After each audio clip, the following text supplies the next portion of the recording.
रीट की तैयारी कैसे करें। जी हाँ दोस्तों, हेलो मित्रों, आपने YouTube पर बहुत से वीडियो देखे होंगे कि रीट की तैयारी कैसे करें। सबका अपना अलग अलग मत है। विद्यार्थी जो तैयारी कर रहा होता है उसका भी अपना एक अलग मत होता है, एक अलग क्ल्यू होता है। चाहे आप अपने मत से ही तैयारी करना, लेकिन मैं आपसे आग्रह करना चाहूँगा कि 10 से 15 मिनट के इस वीडियो को अवश्य देखें, फिर बात करना कि मेरी बात कहाँ तक सही है। यहाँ चैनल सब्सक्राइब का कोई बड़ा इशू नहीं है, अगर अच्छा लगे तो सब्सक्राइब करना, क्योंकि यही राय मैं अपने परिवारजन, अपने भाई को पजस करता हूँ। चलिए मित्रों, बात करते हैं।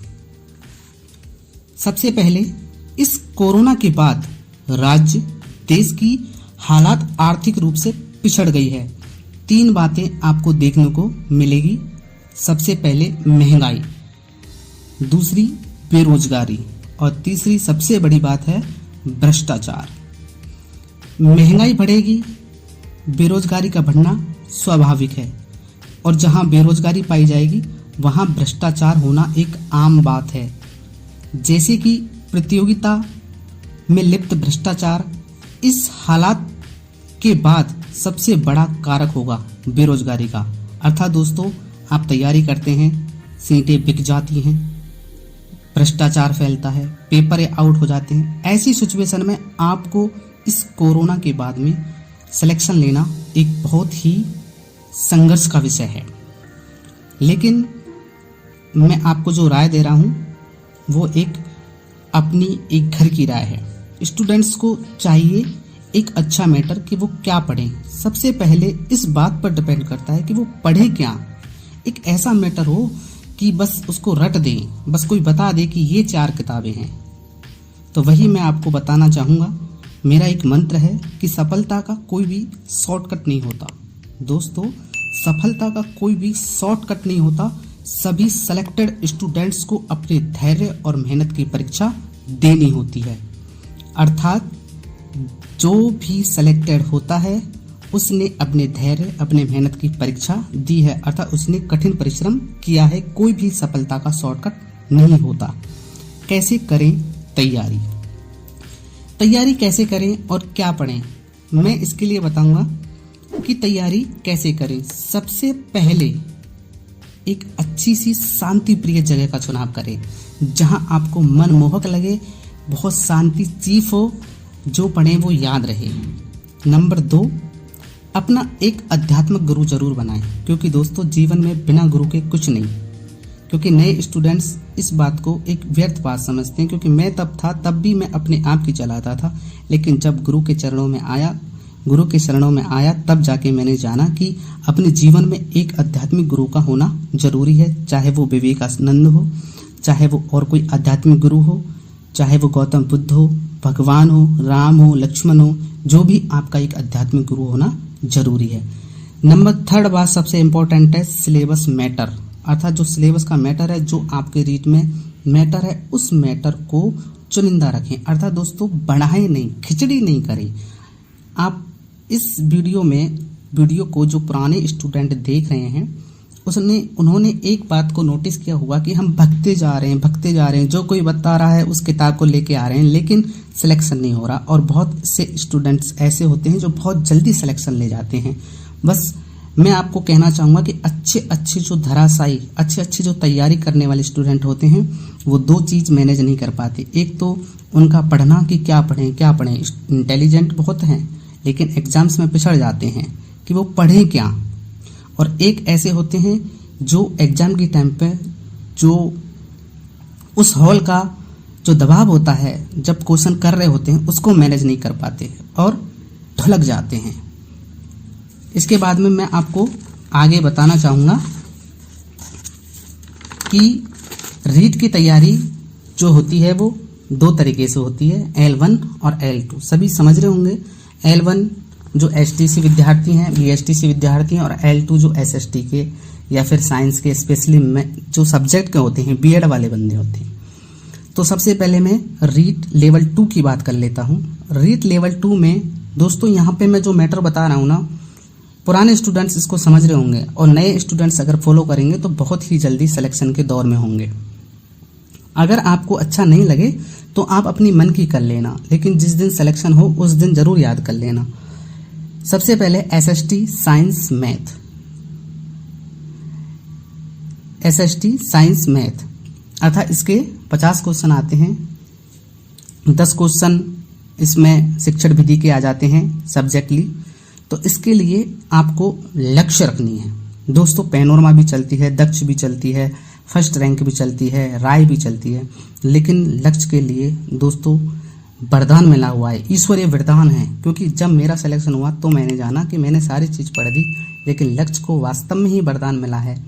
क्योंकि आपने देखा होगा कि जयपुर में बहुत से स्टूडेंट्स तैयारी कर रहे हैं, लेकिन एक गांव में रहने वाला बंदा एक लक्ष्य पढ़ के तैयारी करके और सिलेक्शन पा लेता है। तो लक्ष्य को वरदान मिला हुआ है, स्पेशली फॉर शिक्षण अर्थात शिक्षा के क्षेत्र में। केवल शिक्षक के लिए बता रहा हूँ मैं यहाँ पे, और कंपटीशंस का मुझे नहीं पता, लेकिन टीचर्स के लिए एक वरदान है लक्ष्य पढ़ना।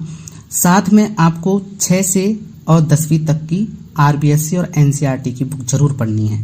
क्योंकि आप देखना, आप साथ में रीट के पेपर भी रखना पिछले, और उन पेपरों के जो क्वेश्चन है उनको देखना कि 6 से 10 तक की किताब में से ले लिए गए हैं। लेकिन लक्ष्य एक इसलिए रखनी है कि एक पूरे सिलेबस को समायोजित कर देती है, आपको इधर उधर भटकने की जरूरत नहीं होती। साथ में आप सिलेबस रखें, रीट के पेपर्स रखें, और जब भी आप चैप्टर पढ़ रहे हो 10th का 9th का, मान लो आप वायुमंडल पढ़ रहे हैं, तो चारों किताबों को खोल लें और उसमें देखें कि कक्षा 6, 7, 8 किस किस में वायुमंडल का चैप्टर है, उसको एक साथ पढ़ के और 10 से 15 क्वेश्चन वहां से बनेंगे। इस तरीके से लक्ष्य और 6 से 10वीं तक की किताब रखनी है, और 6 से 8 तक की किताबों पर जोर ज़्यादा देना है। 10 और 9 और 10 की जो किताब है उसमें इतना सिलेबस मैच नहीं खाता आपके सिलेबस से। होने को पैनोरमा भी एक अच्छी गाइड है, लेकिन दोस्तों एक तो उसकी जो भाषा शैली है वो बड़ी टफ है, समझ आने में देरी लगती है और बहुत कुछ आउट पड़ जाते हैं उसमें। नंबर दूसरी बुक है संस्कृत। दूसरा विषय है संस्कृत, और संस्कृत के लिए हम क्या पढ़ें? संस्कृत और संस्कृत शिक्षण विधि, संस्कृत ग्रामर और संस्कृत के शिक्षण विधि के लिए आप केवल और केवल एक बुक रखेंगे, साफल्यम। आपने देखा होगा कि सबसे ज़्यादा सेकंड ग्रेड फर्स्ट ग्रेड के जितने भी विद्यार्थी संस्कृत से सेलेक्टेड होते हैं वो साफल्यम जो कोचिंग है उससे होते हैं। मैं कोचिंग के लिए सलाह नहीं दे रहा, मैं केवल उसकी बुक के लिए सलाह दे रहा हूँ। उसमें बहुत ही वैज्ञानिक प्रबंध से पढ़ाया गया है, बहुत ही उसका जो बुक का प्रबंधन है बहुत ही सरल और सुगम तरीके से किया गया है। आप एक 0 से लेकर Z तक की सारी कठिनाई उसमें समझ पाएंगे, और उसी की शिक्षण विधियों को फॉलो करना है। साथ में लक्ष्य के प्रश्नोत्तरी जरूर निकालें, अर्थात जो लक्ष्य की किताब है उसमें जो संस्कृत के पीछे शिक्षण विधि के और ग्रामर के जो क्वेश्चन दे रखे हैं उनको भी जरूर निकालें। क्योंकि मैंने देखा कि काफ़ी क्वेश्चन इस 2018 की रीट में हिंदी और संस्कृत से डायरेक्ट ही आ गए थे लक्ष्य की किताब से। आपको यहाँ पे थीम केवल और केवल साफल्यम की रखनी है कि साफल्यम में जो भी आपने थ्योरेटिकल पढ़ा, केवल मैं यहाँ पे लक्ष्य क्वेश्चन निकालने के लिए कहूँगा कि क्वेश्चन लक्ष्य से निकाले।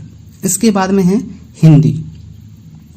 हिंदी दोस्तों, हिंदी की शिक्षण विधियां और हिंदी की ग्रामर, इन दोनों के लिए आपको मानस पब्लिकेशन और लक्ष्य की हिंदी बहुत ही अच्छी आती है दोस्तों। मैंने मानस पब्लिकेशन पढ़ी, लक्ष्य पढ़ी, इसी से मेरा सिलेक्शन हो गया। लेकिन 9 से 12 की किताब आपको इसमें साथ में रखनी है। हिंदी में मैं आपको बता दूं, मेरे 30 में से 30 नंबर आए थे, और सब्जेक्ट में पूरे नहीं हैं। लेकिन यहाँ पे मानस पब्लिकेशन आपको इस चीज़ के लिए पजस करेगा कि पिछले साल के क्वेश्चन दे रखे हैं, और जो उसमें थ्योरेटिकल ग्रामर दे रखी है वो एक लाइन में समझा देता है कि संधि किसे कहते हैं, समास किसे कहते हैं, और सारी चीज़ों को एक एक लाइन में समझा देगा। और पीछे इतने सारे क्वेश्चन दे रखे हैं टीचर्स से जुड़े जो वहाँ से डायरेक्ट आने की संभावना होती है। और लक्ष्य के तो आपको जरूर ही शिक्षण विधि और प्रश्नोत्तरी अर्थात पीछे जो प्रश्न दे रखे हैं वो जरूर करने हैं। इसके बाद में सबसे बड़ा विषय है पैथोलॉजी और साइकोलॉजी का। साइकोलॉजी में आप वंदना मैडम जी की बुक है प्रभात क्लासेज, उनका इंस्टीट्यूट है, वो ले लीजिए। सुप्रिया गौड़ की बुक है वो ले लीजिए, और गरिमा रेवाड़ की फर्स्ट रैंक, इसके बाद में काफ़ी सारी बुक हैं ऐसे तो, लेकिन तीनों किताब अच्छी हैं। मैंने केवल वंदना मैडम जी की किताब पढ़ी है, गरिमा रेवाड की भी देखी है, वो भी अच्छी है। आपको मैं इस जगह पे कुछ नहीं कहूँगा, लेकिन जो वंदना मैडम जी की बुक फॉलो करते हैं वो उन्हीं को पढ़ें। अपना जो पढ़ने का थीम है वो दूसरी बुक से ना बनाएं। और प्रश्न उत्तर है वो लक्ष्य के जरूर निकालें सारी सब्जेक्टों के। और वंदना मैडम जी की जो पीछे किताब में प्रश्न दे रखे हैं वो भी बहुत सारे हैं, वहाँ से भी डायरेक्ट क्वेश्चन आ जाते हैं। और अब की बार तो उन्होंने किताब में बहुत अच्छा संशोधन किया है। पीछे जितने भी पेपर हैं उन सबके, जितने भी आरपीएससी से जुड़े और माध्यमिक शिक्षा बोर्ड से जुड़े हुए क्वेश्चन हैं, वो सारे क्वेश्चन उन्होंने एक वैज्ञानिक तरीके से डाले हैं। इसके बाद में है इंग्लिश।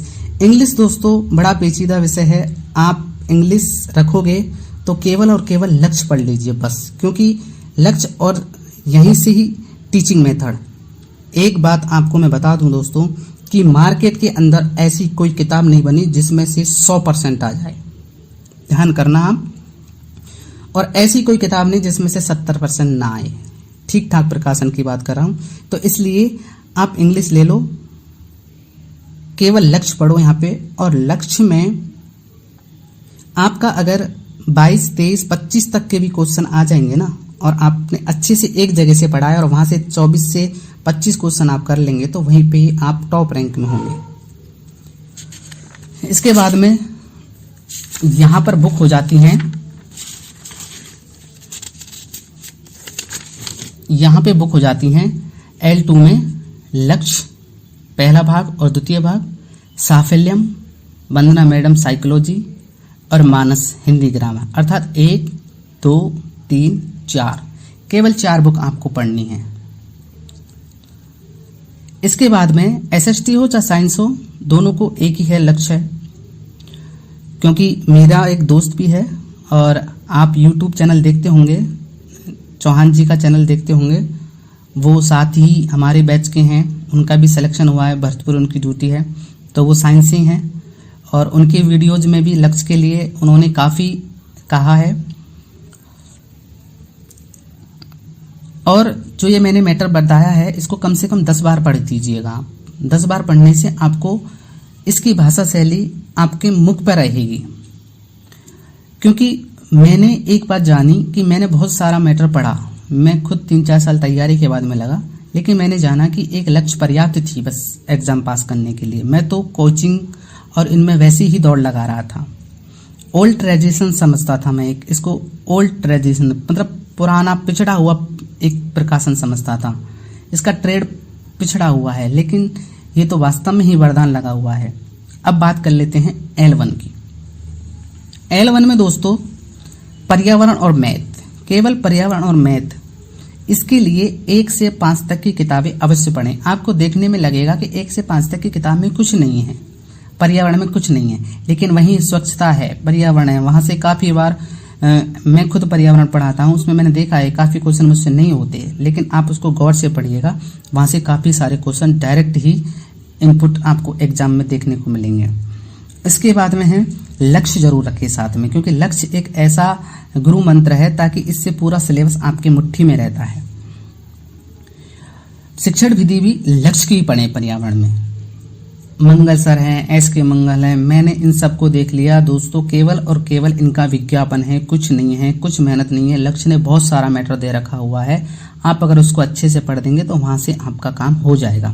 बाकी L2 में जो सब्जेक्ट मैंने बताए हैं L1 के लिए, हिंदी, साइकोलॉजी, इंग्लिश, संस्कृत, ये सभी सेम हैं दोस्तों। आपको मैटर बढ़ाना नहीं है, केवल और केवल 2 किताबें रखनी है, लक्ष्य की, NCERT RBSC की, बस। मैंने फिर कहूंगा कोई ऐसी किताब नहीं बनी जिससे आपको 100% क्वेश्चन उसी में से आ जाएं। पढ़ने के लिए पूरी दुकानें हैं, पूरा मेला है किताबों का, नहीं पढ़ पाओगे आप। एक किताब को जिसने पूरा कर दिया, अच्छे से पूरा कर दिया, वो सिलेक्शन की दौड़ में रहता है। आपको हमारा वीडियो कैसा लगा हमें कमेंट बॉक्स में सुझाव दीजिए। आपके पास कोई बुक है, आपके पास कोई नया दिमाग में विचार है तो हमें कमेंट बॉक्स में बताइए। दोस्तों वीडियो अच्छा लगा, बुरा लगा डिसलाइक कीजिए, अच्छा लगा लाइक करके अपने दोस्तों में शेयर कीजिए। और शिक्षा से जुड़े मैं सारे वीडियोज मेरे चैनल पर डालता हूँ। इसके लिए हमारा चैनल अवश्य सब्सक्राइब कर लीजिए। मैं मनोज कुमार फिर मिलूँगा किसी अगले वीडियो में। थैंक यू, धन्यवाद।